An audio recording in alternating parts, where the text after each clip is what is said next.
vous avez aussi osé faire quelque chose de complètement fou, une maison d'édition qui naît aujourd'hui, qui s'appelle Nouvelle Marge. Une mauvaise nouvelle se renverse et trouve son miroir, et c'est Exactement. cette fois-ci Nouvelle Marge, NM. NM, Nouvelle Marge, et si vous vous souvenez, Aude, nous avions une discussion il y a quelques années. J'avais fait de cette discussion un texte qui s'appelait « Sortir du monde du recyclage et prendre la marge ». Ouais. Et il y a de ça dans Nouvelle Marge, d'une part parce que le centre est occupé, bien occupé par tous les médias, etc. Et à Radio Courtoisie, on sait ce que c'est que prendre la marge pour exister. Ouais. Donc c'est vraiment d'abord ce souci d'exister ailleurs. Et c'est aussi, si on part en littérature, c'est par rapport à un constat. Moi, parfois, je suis triste. Je me demande s'il y a encore un peu de vie intérieure. Lire, écrire, prier, c'est un peu la même chose. Et si on parlait d'art, on parlerait aussi de la création en ce sens. Et je me suis dit, seul le roman ou la narration dans l'écrit peut modifier un être. Et donc, Nouvelle Marge est cette maison d'édition qui souhaiterait, par les lectures qu'elle apportera, remettre la personne en crise métaphysique. C'est un peu prétentieux de dire ça. Mais bon, les essais veulent modifier le monde ou changer le monde. Changer un être, finalement, c'est peut-être modeste. Écoutez, c'est très simple. Je pense qu'une étude sociologique ne peut pas changer intérieurement la personne qui le lit.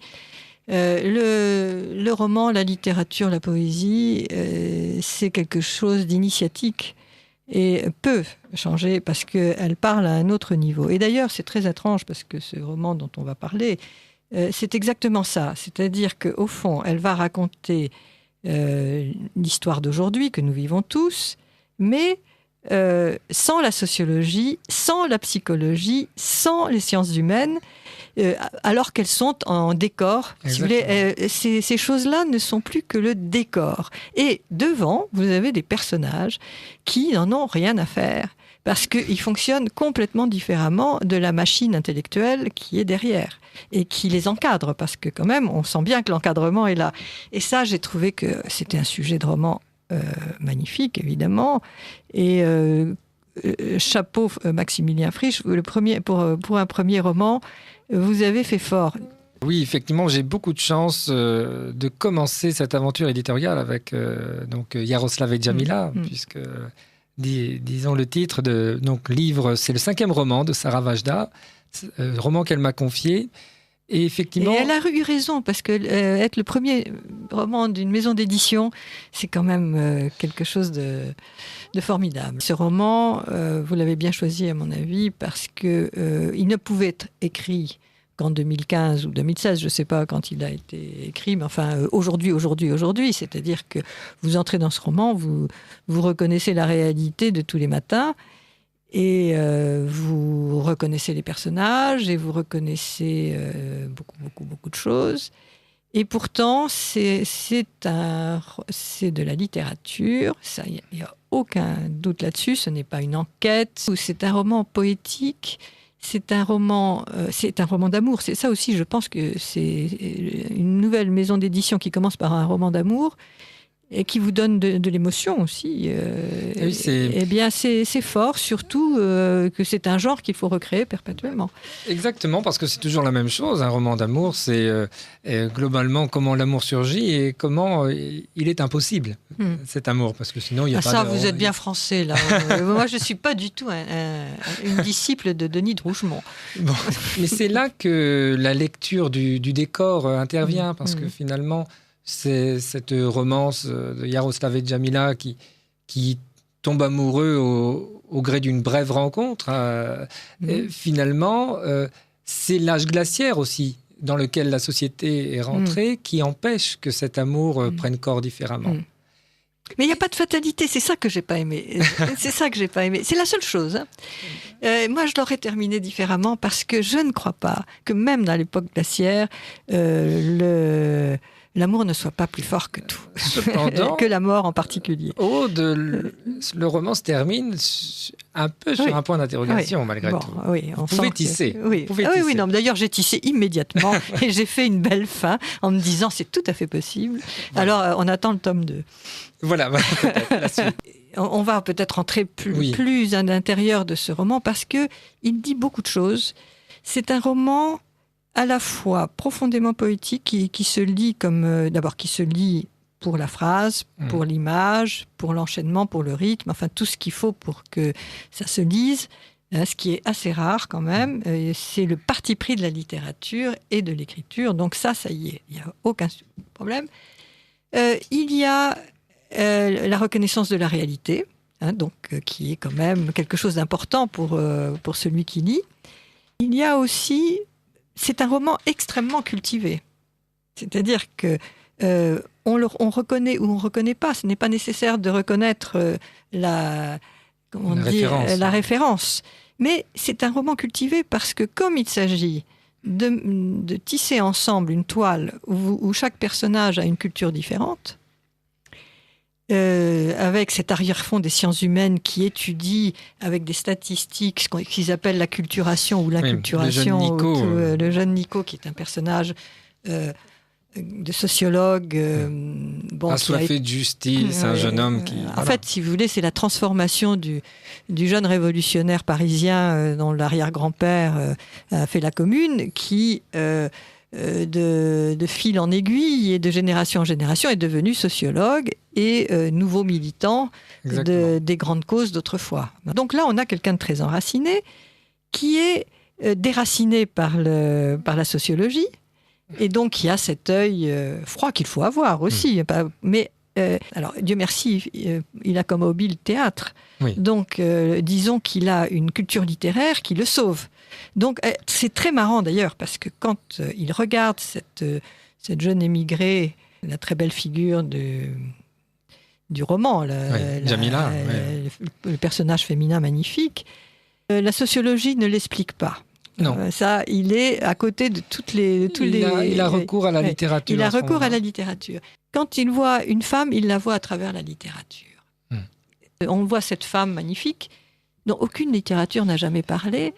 Et alors, pour le coup, effectivement, parce que c'est un roman, ça pourrait être un roman social, puisqu'il s'agit d'une jeune...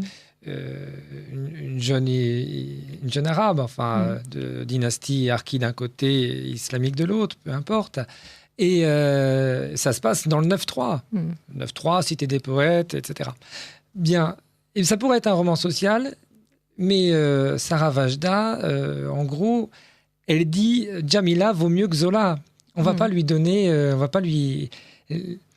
va pas faire pleurer dans les chaumières, on va faire rêver dans les HLM. Et donc, elle lui offre tout un tas de figures comme ça, très littéraires, et on embrasse toute la littérature, en fait, en regardant Jamila. S'il n'y a plus d'image de cette femme, il n'y aura plus de civilisation au sens où on l'entend, de fait. C'est un peu d'ailleurs ce que dit le livre, quand il y a ce débat un peu civilisationnel, au sens où il y a l'islam et ses misères, bien sûr, en arrière-plan. Mais qui a fait une femme splendide. Et qui a fait une femme splendide. C'est-à-dire une femme qui est peut-être dans ce roman, si on la compare à l'autre femme qui est une américaine un peu virile, notre Jamila nous émeut, nous bouleverse. On comprend très bien que ça soit l'image centrale. Et surtout qu'elle est née Mila, se sentant française, comme elle dit, française de cœur, de culture. Et malgré la rééducation qu'elle va subir après l'âge de 15 ans. Après l'âge de 15 ans, après la mort de sa mère et le retour au bled, malgré cette rééducation, il va lui manquer l'aventure amoureuse qu'elle n'a pas vécue et elle va rêver de revenir en France pour revoir son pays. Et le pays qui accueille le mieux, de fait, l'image de cette femme. L'image littéraire de cette femme. Alors c'est pour ça aussi qu'elle devenait un sujet d'étude pour le jeune sociologue, puisque il a à faire une étude sur l'acculturation. L'acculturation, voilà. Lettre D, comme Jamila, comme elle dit. Il y a un moment dans le livre où il y a un débat un peu entre les modernes et les anciens, entre le moderne et l'ancien, puisqu'il y a un narrateur qui porte un peu le propos ancien, justifiant par la culture islamique qu'on est promu un mariage de raison pour Jamila. Et il y a bien sûr notre Nico, assoiffé de justice, qui dit non, un homme vaut une femme, et intuitivement, la raison nous amène, dans toutes les cultures, à approcher de ça. Et ce débat, qui a lieu sur quelques pages, qui est un procès fictif qu'ils s'amusent à jouer l'un et l'autre devant Jamila, se termine par une prise de parole de Jamila qui envoie tout ça dans le décor. C'est quoi à côté de ma vie? Tous vos raisonnements. À côté de ma vie, à côté de mon incarnation, à côté de ce que j'ai vécu, je vais vous dire ce que j'ai vécu.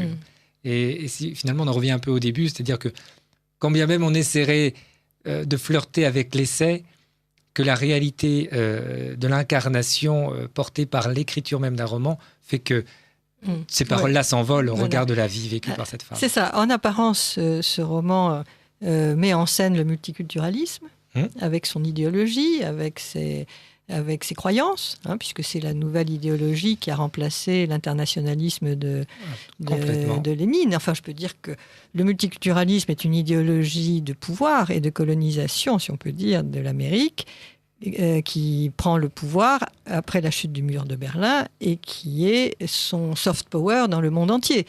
Donc, on a là l'arrière-fond, encore une fois, cette toile de fond. Et en fait, c'est ça l'habileté et la profondeur de ce roman, c'est que tout d'un coup, on passe, grâce à la littérature, à l'universel. C'est-à-dire un homme, une femme. Le fait que tout d'un coup, pourquoi est-ce que celui-là, en quelques minutes, ça y est, c'est l'homme de ma vie, il n'y en aura pas d'autre, c'est cette rencontre que personne ne pourra jamais expliquer.